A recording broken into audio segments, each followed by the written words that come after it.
Is it awkward whenever you run into athletes you've criticized on Undisputed?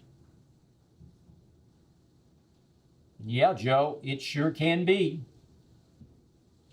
But I don't dread it. I don't run from it. I'm not saying I relish it, but I am definitely not afraid of it.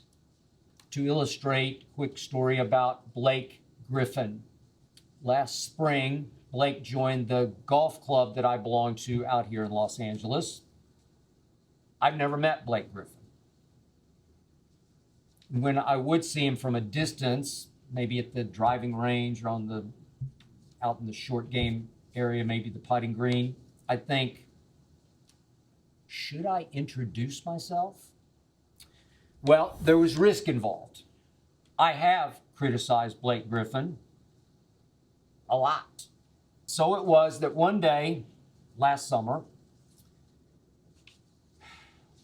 I thought about it, and I'm not saying I worked up my courage, but I sort of put up my guard, if you will.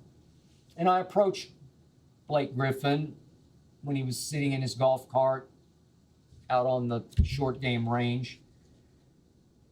And I introduced myself. And predictably, I guess, I got a pretty cool reception from Blake. In fact, Blake was so stone-faced that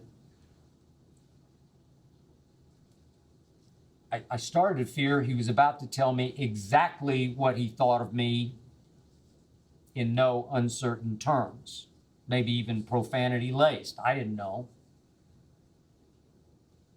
Instead, Blake was just pretty much awkwardly unresponsive. And I later wondered was it possible he just didn't know who I am? Not that I expect anybody to know who I am, but the vast majority of athletes do know who I am from TV. Finally, awkwardly, I ended up saying to Blake Griffin that, well, I'll see you down the road somewhere, and I'll let you get back to practicing. I quickly walked away thinking, oh, well, I tried, and I probably got what I deserved. So it was that about a week later, maybe, Blake rolled past me one day in a golf cart, and he stunned me by saying, hey, Skip. Huh? I was so caught off guard by that I couldn't even answer with his name. I just said, hey. I hope you enjoyed that video. You ready for more? Make sure you click that subscribe button for all the exclusive content from the Skip Bayless Show. And don't forget to check out the full episode of the show wherever you get your podcasts by clicking the link in the description.